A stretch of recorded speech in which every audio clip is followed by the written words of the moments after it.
Nowoczesna architektura. Miejsca bardzo znane i te mniej znane.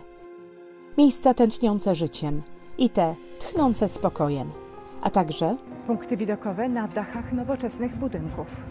powiemy też, kim był rurmistrz i co to jest trajtek. Jesteście gotowi? No to ruszamy.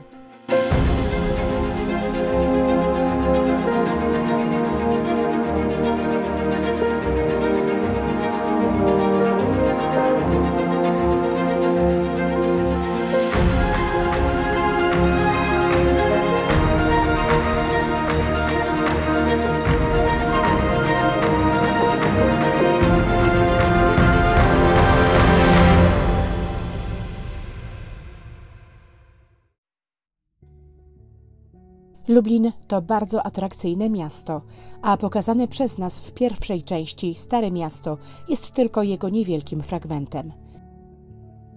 Nie jest też jedynym miejscem, gdzie zaczęła się historia miasta. Do miejsc związanych z najstarszą historią Lublina należą wzgórza. To na nich w VI wieku powstawały osady, w niedużej odległości od siebie, oddzielone zabagnionymi dolinami rzek. Z czasem wszystkie stały się częścią jednego miasta, którego centrum było dzisiejsze Stare Miasto. Jedna z najstarszych osad znajdowała się na wzgórzu Czwartek. Wzgórze zawdzięcza swoją nazwę jarmarkom, które odbywały się w niej właśnie w czwartki. Przez wieki osada Czwartek była niszczona przez wojny oraz pożary i najstarszą zachowaną budowlą na wzgórzu jest XVI-wieczny kościół świętego Mikołaja.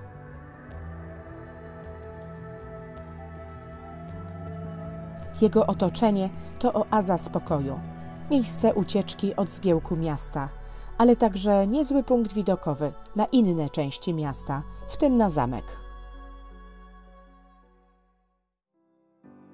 Gdyby wędrowiec sprzed 300–400 lat zatrzymał się współcześnie w tym miejscu i spojrzał w stronę zamku, to by go w ogóle nie rozpoznał. To, na co obecnie patrzymy, to w istocie gmach dawnego XIX-wiecznego więzienia, zaprojektowanego w stylu neogotyckim na miejscu dawnego zamku.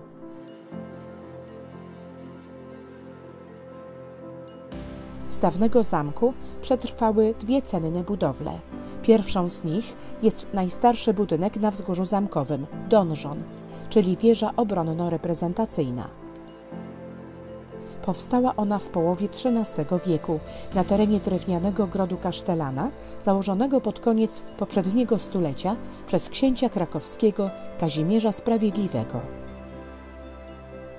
Mury wieży, która znacząco wzmocniła obronę grodu przed najazdami ruskich książąt, mają od ponad 3 do blisko 4 metrów grubości.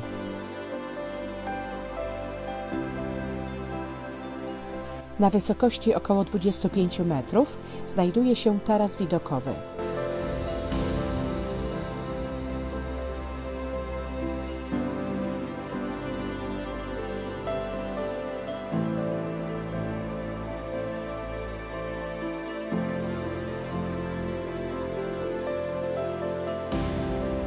Wspinając się na taras, można poznać historię więzienia w zamku od średniowiecza po 1954 rok.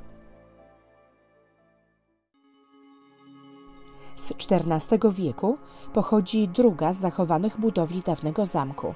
To kaplica Świętej Trójcy. Wnętrze kaplicy to jedno z najcenniejszych dzieł sztuki na ziemiach polskich. Na początku XV wieku zostało ono pokryte malowidłami bizantyńsko-ruskimi z fundacji króla Władysława Jagieły.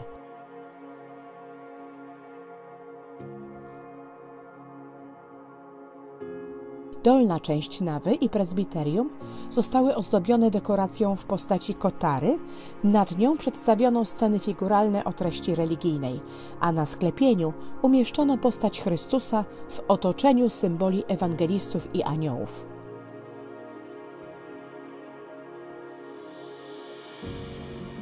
Znalazło się także miejsce na 2 portrety Jagieły, przedstawiające klęczącego króla w płaszczu oraz w zbroi i na koniu.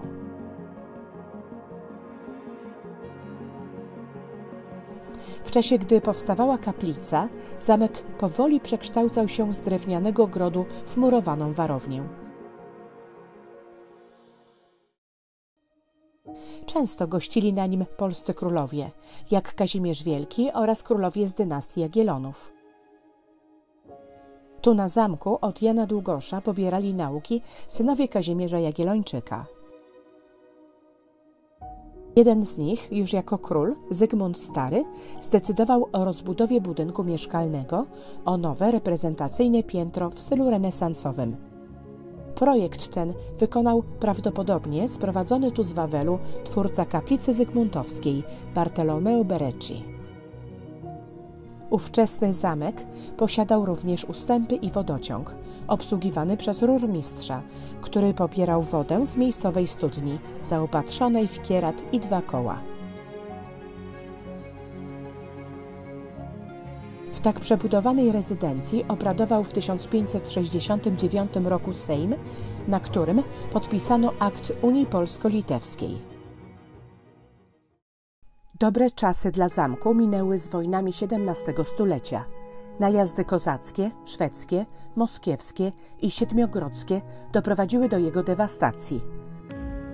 Ostatecznie władze Królestwa Kongresowego zdecydowały o jego wyburzeniu, z wyjątkiem donżonu i kaplicy. W jego miejsce w latach 20. XIX wieku powstało więzienie, które szczególnie tragicznie zapisało się w czasach niemieckiej okupacji i pierwszych lat PRL-u.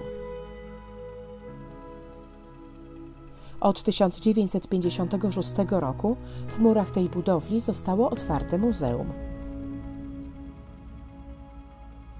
Na stałych ekspozycjach warto zobaczyć wystawę archeologiczną z ciekawie pokazanymi najdawniejszymi dziejami ziemi lubelskiej, galerię malarstwa europejskiego, piękną kolekcję malarstwa cerkiewnego i wreszcie galerię malarstwa polskiego z obrazami wielu znanych malarzy, a przede wszystkim związaną tematycznie z miastem Unią Lubelską Jana Matejki. Tak jak Zamku Lubelskiego nie rozpoznałby wędrowiec sprzed ponad 300 lat, tak mieszkaniec Lublina sprzed 100 lat nie rozpoznałby otoczenia zamku. Obecnie wokół zamku jest sporo pustej przestrzeni i zieleni. O tym, co było tu kiedyś, przypomina paląca się latarnia uliczna, tablice pamiątkowe i dawne fotografie. Do czasów II wojny światowej znajdowała się tu powstała w czasach Kazimierza Wielkiego dzielnica żydowska, która po wymordowaniu w 1942 roku jej mieszkańców, głównie w obozie zagłady w Bełżcu, została całkowicie wyburzona. Zniszczona została m.in. XVI-wieczna Wielka Synagoga Maharszala. Fakt ten upamiętnia tablica pamiątkowa ustawiona w miejscu, w którym stała synagoga. To był tragiczny finał trwającej 7 wieków historii lubelskich Żydów, którzy stworzyli tu najważniejszy w tej części Europy ośrodek żydowskiej kultury i nauki, nazywany Jerozolimą Królestwa Polskiego lub żydowskim Oksfordem.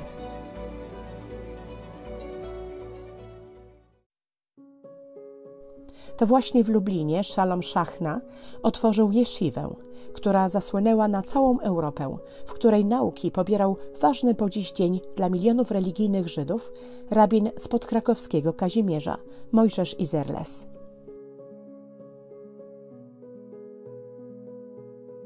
Poza jeszivą w Lublinie powstawały kolejne synagogi, szpital oraz jedne z pierwszych na ziemiach polskich drukarnie. W długiej historii lubelskich Żydów były chwile pomyślności, ale bywały i momenty tragiczne, jak najazd kozacko-moskiewski w XVII wieku, kiedy większość Żydów została wymordowana. W XIX wieku Żydzi stanowili blisko 60% ludności miasta, ale odsetek ten zaczął spadać do około 30% w momencie wybuchu II wojny światowej. Czy pozostało coś z tak bogatego dziedzictwa poza pomnikami upamiętniającymi tragedię II wojny światowej? Są to przede wszystkim pojedyncze budynki jak hotel Ilan. To dawna jeszywa, Yeshivas Chachmei Lublin. Gdy ją otwarto w 1930 roku, była największą i najbardziej prestiżową szkołą rabinacką na świecie. Nawiązywała ona tradycją do pierwszej lubelskiej jeszywy. W jej gmachu mieściły się m.in. synagoga, biblioteka z ponad 22 000 książek i mykwa. Kolejną pamiątką po lubelskich Żydach są cmentarze, nowy, a zwłaszcza stary. Znajduje się on na kolejnym lubelskim wzgórzu, Grodzisku. We wczesnym średniowieczu znajdowała się tu osada. Na jej miejscu w XVI wieku powstał jeden z najstarszych żydowskich cmentarzy w Polsce. Zamknięty w XIX wieku, zdewastowany w czasie I wojny światowej przez żołnierzy rosyjskich, posiadał przed II wojną światową blisko 3000 macew. Do dziś zachowało się ich zaledwie 60, między innymi Szaloma Szachny, rabina Salomona Luri, zwanego Maharszalem, oraz Ochel Widzącego z Lublina, o którym opowiadaliśmy w naszym filmie o łańcucie. O żydowskiej przeszłości Lublina przypomina najbardziej klasyczna potrawa z Lublina – cebularz, czyli pszenny placek z farszem z podsmażonej cebuli i z makiem. W Lublinie miejsc na spróbowanie cebularza jest bez liku, na przykład nieopodal Bramy Krakowskiej, przed którą w XIX wieku przeniosło się życie miasta.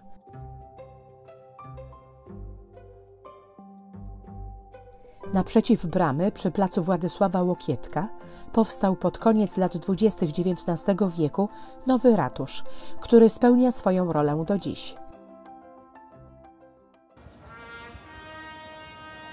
Codziennie o godzinie 12 z tarasu nowego ratusza odgrywany jest hejnał.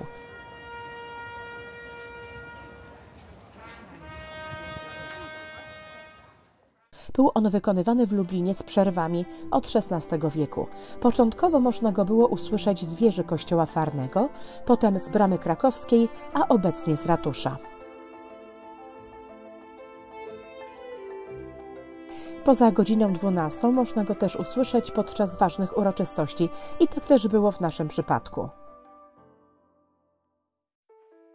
Sprzed ratusza, od placu Łokietka, rozpoczyna się jedna z najważniejszych ulic Lublina, której część została przekształcona w lubelski deptak – Krakowskie Przedmieście.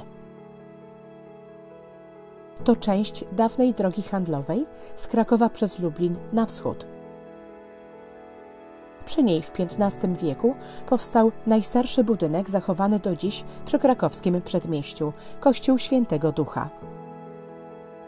W XIX wieku zaczęły powstawać tu nowe domy, sklepy, urzędy, a także hotele.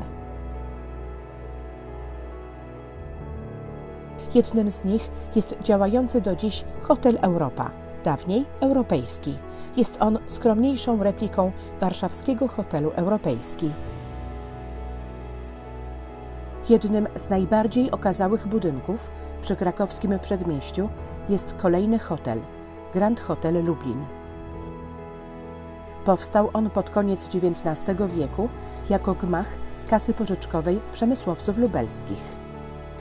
Hotelem jest dopiero od okresu powojennego, a całkiem niedawno został wyremontowany.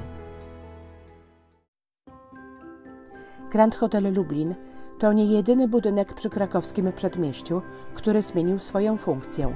Wiele budynków jest też nowych, gdyż ta część miasta poważnie ucierpiała w 1939 roku. O tym, jak zmieniało się krakowskie Przedmieście, ale także inne zakątki miasta, dowiecie się, wyruszając z nami w kolejną podróż w czasie i przestrzeni z dawnymi portretami mieszkańców i widokami miasta.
Nieopodal kamienicy przy krakowskim przedmieściu nr 4, gdzie mieścił się zakład fotograficzny, w którym wykonywano pokazane portrety, stoi urocza figurka lubelskiego koziołka. Postawiono go tu 24 lata temu. Pełni rolę poidełka, no i jest miejscem, gdzie wszyscy chętnie robią sobie pamiątkowe zdjęcia. To nie jedyny koziołek w mieście. Poza przedstawieniem go w herbie miasta w Lublinie stoi ponad 20 figurek koziołków tworzących szlak koziołków lubelskich. My natrafiliśmy na kilka. Ciekawe, czy ktoś z Was widział wszystkie? Dajcie znać w komentarzu.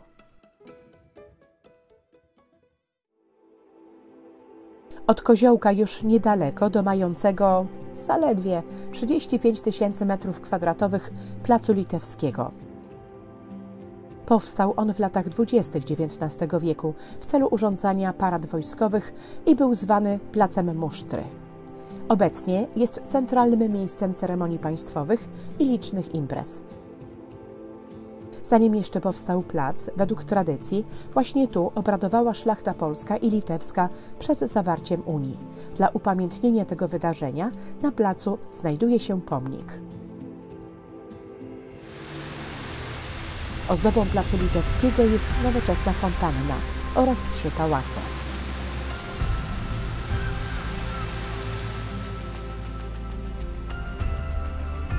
Od czasu do czasu plac zmieniał nazwy.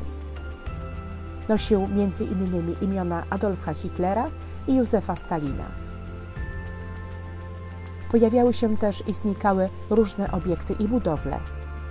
Sobór prawosławny, pomnik wdzięczności Armii Radzieckiej, był tu nawet baobab.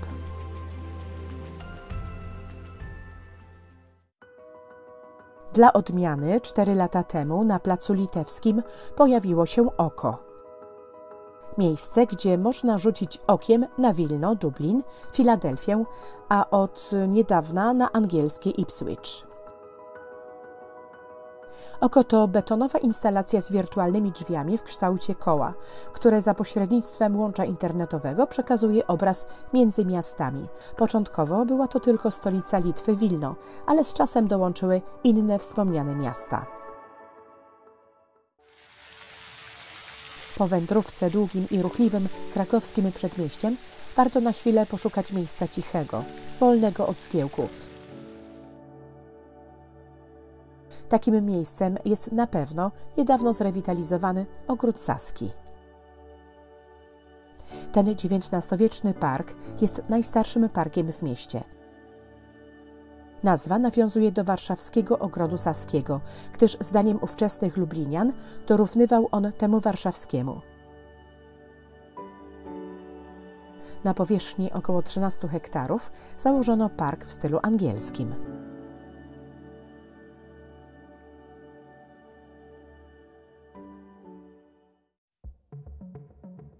Z zielenią Parku Saskiego kontrastuje surowy, betonowy budynek po drugiej stronie ulicy. To centrum spotkania kultur, oddane do użytku 10 lat temu, po ponad 50-letniej budowie. Rozpoczęty pół wieku temu budynek miał inaczej wyglądać. Przez lata nieukończony, nazywany był ironicznie teatrem w budowie.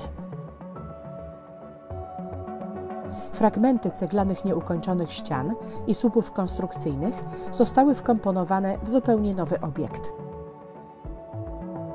Nowy obiekt, Centrum Spotkania Kultur, został pomyślany jako miejsce spotkania kultury wysokiej i popularnej, repertuaru ambitnego z lekką rozrywką.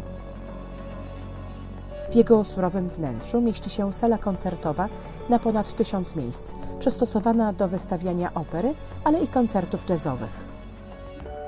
Jest tu też Aleja Kultur, korytarze łączące różne przestrzenie. Są jasne i pełne zieleni na wyższych piętrach i bardziej kameralne na niższych. Całe centrum zostało pomyślane jako miejsce spacerów.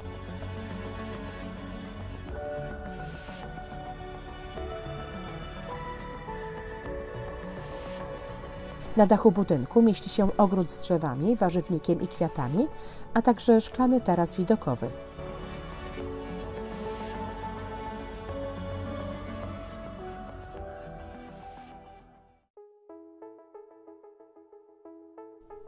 Centrum Spotkania Kultur to nie jedyny nowoczesny budynek z punktem widokowym. Kolejny znajduje się poza centrum i warto się do niego udać autobusem lub kajtnąć się trajtkiem.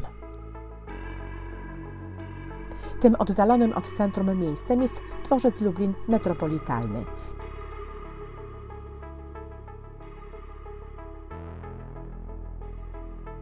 Jest on jednocześnie dworcem dla komunikacji miejskiej i pozamiejskiej. Dwukondygnacyjny budynek jest przykryty ogólnodostępnym zielonym dachem, którego roślinność jest nawadniana odzyskaną wodą opadową. Z dachu dworca nie widać zbyt wielu ciekawych miejsc. Wyjątkiem jest sąsiedni dworzec kolejowy. Zanim jednak wyruszymy z dworca pociągiem w drogę powrotną, chcemy pokazać Wam jeszcze jedno miejsce. Jeden z największych i najciekawszych skansenów w Polsce – Muzeum Wsi Lubelskiej.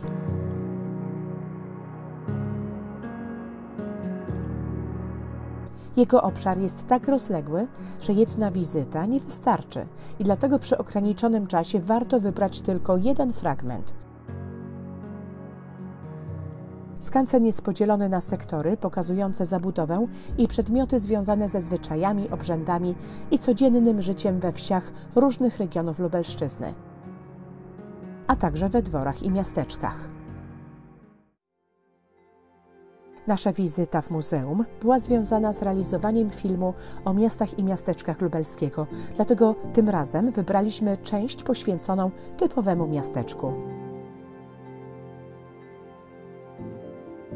Stoją tu zarówno przeniesione budynki oryginalne, jak i kopie.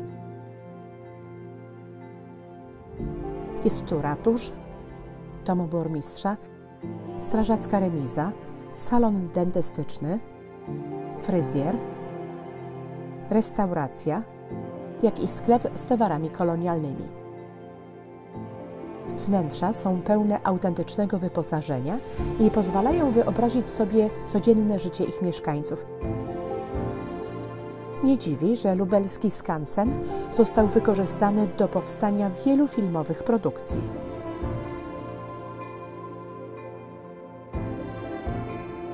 Największe wrażenie zrobił na nas chyba drewniany kościół, będący nadal czynną świątynią. W głównym ołtarzu jest obraz zasłaniany i odsłaniany, podobnie jak na Jasnej Górze.